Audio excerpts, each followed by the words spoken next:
नमस्कार, मैं हरिशंकर यादव, हिंदी शिक्षक, माउंट ओलिवेट स्कूल में आप सबका हार्दिक स्वागत करता हूं। आज मैं इस वीडियो में लेकर आया हूं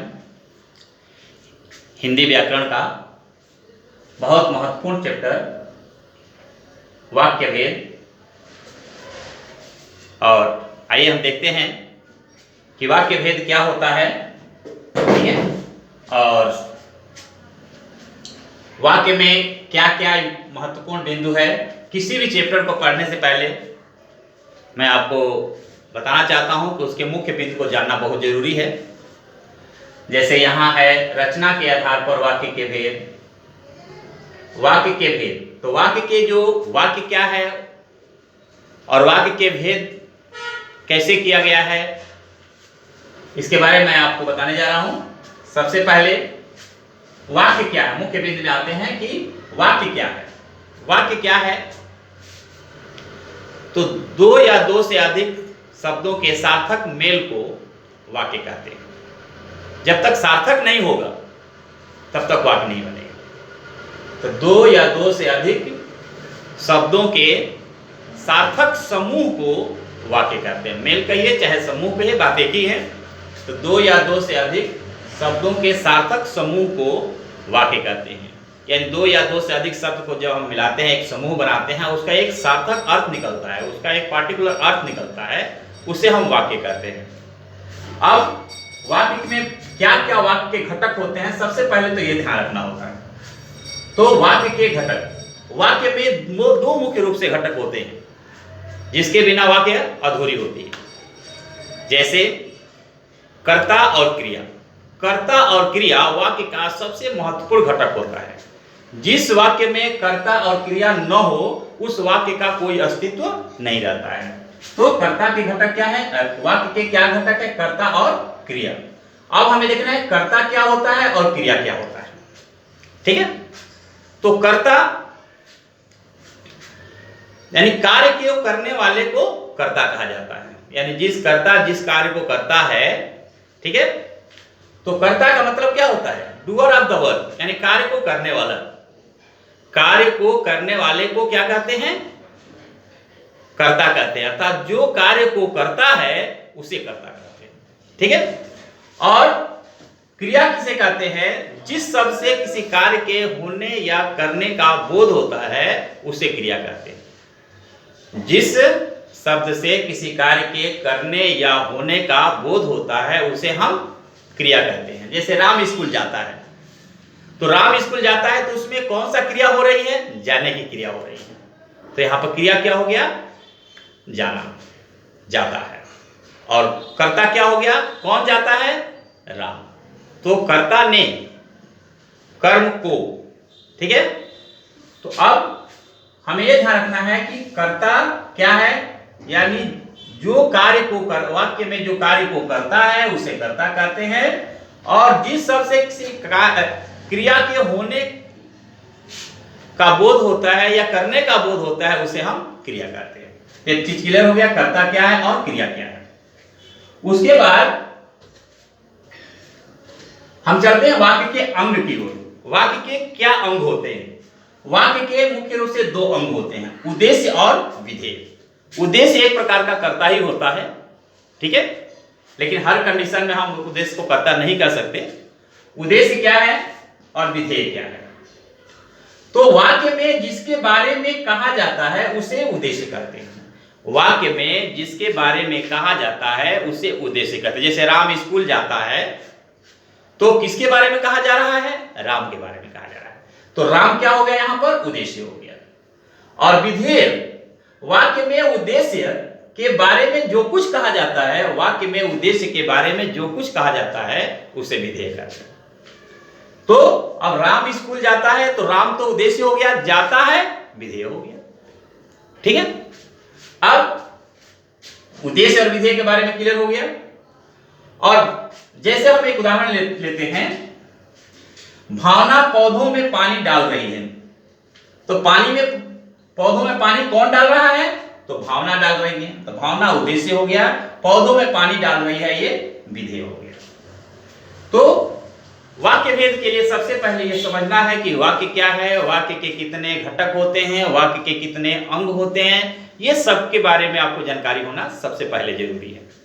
अब हम चलते हैं, वाक्य को दो आधार पर भेद किया गया है, एक रचना के आधार पर, एक अर्थ के आधार पर। तो अर्थ के आधार पर मैं एक्सप्लेन करने जा रहा हूं, रचना के आधार पर मेरी वीडियो ऑलरेडी बनी हुई है, उसको मेरे प्लेलिस्ट में जाकर के आप देख लीजिएगा। और ये चैप्टर है रचना के आधार पर वाक्य भेद, तो उसके बारे में केवल हम वर्णन कर रहे हैं आज। और अर्थ के आधार पर वाक्य भेद देखना हो तो आप मेरे पिछले वीडियो में जाकर के प्लेलिस्ट में डाल रखा हूं, उसे आप देख सकते हैं। और आप चलते हैं रचना के आधार पर वाक्य के भेद। वाक्य के भेद, तीन वाक्य भेद होते हैं रचना के आधार पर। वाक्य तीन भेद होते हैं, सरल वाक्य, संयुक्त वाक्य और सरल वाक्य, संयुक्त वाक्य और मिश्रित वाक्य। देखिए, सरल वाक्य, संयुक्त वाक्य और मिश्रित वाक्य। अब हम चलते हैं कि सरल वाक्य की तरफ। सरल वाक्य क्या होता है? तो जिस क्रिया में, सिंपल पहचान है, जिस क्रिया में केवल, जिस वाक्य में केवल एक ही क्रिया होती है, जिस वाक्य में केवल एक ही क्रिया होती है और एक ही विधेय होते हैं, उसे सरल वाक्य कहते हैं। सरल वाक्य का मतलब यह नहीं कि छोटा सा सरल वाक्य होगा, जटिल वाक्य भी हो सकता है, बड़ा भी वाक्य हो सकता है, लेकिन उसमें मुख्य क्रिया एक ही होती है। अगर मुख्य क्रिया एक होगी वही सरल वाक्य है। ठीक है, तो जिस वाक्य में एक मुख्य क्रिया और एक ही विधेय होता है उसे सरल वाक्य कहते हैं। जैसे राम स्कूल जाता है, एक सरल वाक्य है, जाने का क्रिया है, मुख्य क्रिया क्या है? एक है, तो यह सरल वाक्य हो गया। अब संयुक्त वाक्य में चलते हैं। संयुक्त वाक्य क्या होता है? तो जिस वाक्य में दो या दो से अधिक, जिस वाक्य में दो या दो से अधिक उपवाक्य किसी समुच्चय बोधक या वाचक शब्द से जुड़ा होता है उसे हम संयुक्त वाक्य कहते हैं। अब समुच्चय बोधक क्या होता है और वाचक क्या होता है? कुछ ऐसे शब्द होते हैं जो दो वाक्यों को जोड़ते, कंजक्शन जिसको इंग्लिश में कहते हैं।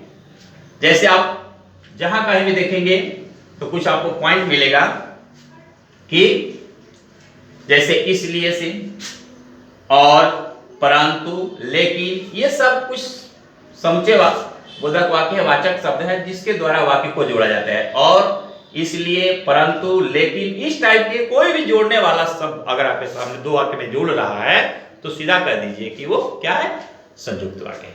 इस उदाहरण के लिए, आज विद्यालय में वार्षिक उत्सव है, आज विद्यालय में वार्षिक उत्सव है, इसलिए मैं अधिक व्यस्त हूं। अब देखिए, आज विद्यालय में वार्षिक उत्सव है इसलिए मैं अधिक व्यस्त हूं। और इसलिए जो है एक जो है वाचक शब्द है या आपका समुच्चय बोधक शब्द है जो इसको जो दोनों वाक्यों को क्या रहा है? मैं व्यस्त हूं, आज मेरे विद्यालय में वार्षिक उत्सव है, दो वाक्य है, दो वाक्य को एक साथ जोड़ दिया गया, किसके थ्रू? इसलिए के थ्रू। इसलिए यहां पर क्या हो गया? संयुक्त वाक्य। अभी मैं बताऊंगा कि संयुक्त वाक्य से सरल वाक्य से संयुक्त वाक्य कैसे बनाते हैं, संयुक्त वाक्य से सरल वाक्य कैसे बनाते हैं, वो आगे बताएंगे। अभी अब है, तो संयुक्त वाक्य क्या हो गया? जिस वाक्य में दो या दो से अधिक उपवाक्य किसी समुच्चय बोधक या वाचक शब्द से जुड़ा होता है उसे संयुक्त वाक्य कहते हैं। ठीक है, अब मिश्रित वाक्य क्या है इसके बारे में थोड़ा विशेष ध्यान देना।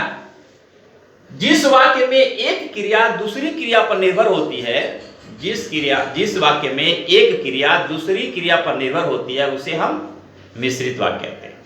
इसको दूसरे तरह से भी कहा जा सकता है कि जिस वाक्य में एक वाक्य प्रधान हो तथा एक या एक से अधिक आश्रित वाक्य हो उसे मिश्रित वाक्य कहते हैं। आश्रित वाक्य मतलब एक दूसरे पर निर्भर होता है। आश्रित का मतलब क्या होता है? एक दूसरे पर निर्भर होता है। तो हम ऐसे भी कह सकते हैं कि जिस वाक्य में एक प्रधान वाक्य हो तथा एक या एक से अधिक आश्रित वाक्य हो उसे हम मिश्रित वाक्य कहते हैं। जिस वाक्य में एक क्रिया दूसरी क्रिया पर निर्भर होती है उसे भी मिश्रित। दोनों में से कोई भी परिभाषा आप दे सकते हैं, दोनों आसान परिभाषा है, लेकिन सबसे आसान परिभाषा यही है कि जिस वाक्य में एक क्रिया दूसरी क्रिया पर निर्भर होती है उसे हम मिश्रित वाक्य कहते हैं। यहां कहीं भी वाक्य में देखिए कि कहीं एक प्रधान क्रिया है, एक प्रधान क्रिया के ऊपर अगर कोई दूसरी क्रिया निर्भर हो रही है तो वो सीधा सीधा मिश्रित वाक्य में आ जाता है। अब जैसे हम यहाँ देखते हैं, जैसे ही सूर्योदय हुआ चारों ओर उजाला फैल गया। जैसे ही सूर्योदय हुआ चारों ओर अंधेरा, चारों ओर उजाला फैल गया। देखिएगा, अब जैसे ही एक शब्द जो है आपको इंडिकेट करता है, जैसे ही, वैसे, यदि, जो, सो, जैसा, वैसा, ये शब्द जहां कहीं भी जुड़ा होगा इसका मतलब है कि वो आश्रित होगा, एक दूसरे पर निर्भर होगा। अब जैसे यहीं पर है, जैसे ही सूर्योदय हुआ चारों ओर उजाला फैल गया। अब सूर्योदय हो, उजाला कहां निर्भर है? सूर्योदय पर। जब तक सूर्योदय नहीं होगा तब तक उजाला नहीं होगा। तो यहां पे एक दूसरे पर, बाकी जो है ये मुख्य क्रिया आपका जो है सूर्योदय होना और उजाला को फैलना क्या है? आश्रित हो जाएगा। क्योंकि जब तक सूर्योदय नहीं उदय होगा, सूर्योदय नहीं होगा तब तक उजाला नहीं होगा। ये तीन चीज के बारे में पहले समझना है कि सरल वाक्य क्या है, संयुक्त वाक्य क्या है, मिश्रित वाक्य है। एक बार फिर इसको हम रिवाइज करा देते हैं। सरल वाक्य क्या है? जिस वाक्य में एक मुख्य क्रिया और एक विधेय होता है उसे सरल वाक्य कहते हैं। जैसे राम स्कूल जाता है एक क्रिया हो गया। संयुक्त वाक्य होता है जब दो या दो से अधिक उपवाक्य किसी समुच्चय बोधक या वाचक शब्द से जुड़ा होता है उसे संयुक्त वाक्य कहते हैं। और जिस वाक्य में एक मुख्य क्रिया पर दूसरी क्रिया निर्भर होती है उसे हम मिश्रित वाक्य कहते हैं। ठीक है। पेपर में तो डेफिनेशन आजकल बहुत कम पूछा जा रहा है, लेकिन डेफिनेशन के बिना क्वेश्चन सॉल्व करना अधूरा है। इसलिए जो है किस टाइप के क्वेश्चंस आते हैं मैं उसके बारे में आपको समझा दूं कि कोई भी एक वाक्य सरल वाक्य आपको दिया जाता है, कहता है कि इसको जो है संयुक्त में चेंज की परिवर्तन कीजिए, इसको कहते हैं वाक्य परिवर्तन। वाक्य में परिवर्तन, वाक्य परिवर्तन हम कैसे करते हैं तो ध्यान दीजिएगा। वाक्य में परिवर्तन का मतलब होता है कि आपको या तो सरल वाक्य दे दिया जाएगा, कहा जाएगा इसे संयुक्त वाक्य बदलिए, मिश्रित वाक्य दिया जाएगा उसे संयुक्त वाक्य बदलिए, संयुक्त वाक्य दिया गया है उसे सरल वाक्य में बदलिए। इस टाइप के क्वेश्चन जो है पेपर में आते हैं। तो मैं कुछ उदाहरण लेकर के आपको चल रहा हूं कि अब देखिए, एक सरल वाक्य है, सूर्योदय होते ही चारों ओर उजाला फैल गया। सूर्योदय होते ही चारों ओर उजाला फैल गया। और ये मान लीजिए एक सरल वाक्य है, एक सिंपल से वाक्य दिया गया है, सूर्योदय होते ही चारों ओर उजाला फैल गया। एक जो है सरल वाक्य मान लीजिए। अब इसको हम संयुक्त में कैसे बदलेंगे? तो सूर्योदय हुआ और चारों ओर उजाला फैल गया। सूर्योदय हुआ और चारों ओर उजाला फैल गया। तो अब देखिए, अब चारों ओर उजाला फैलने का और शब्द जो है दोनों को जोड़ दिया है, इसलिए जो है ये संयुक्त वाक्य है। और इसी को हम मिश्रित वाक्य में कैसे बदलेंगे? जैसे ही सूर्योदय हुआ चारों ओर उजाला फैल गया। जैसे ही सूर्योदय हुआ चारों ओर उजाला फैल गया। अब देखिए, अब जैसे ही, जैसे, वैसे, तैसे, यदि, जो, सो, इस प्रकार के अगर शब्द होते हैं वो संयुक्त वाक्य होते हैं।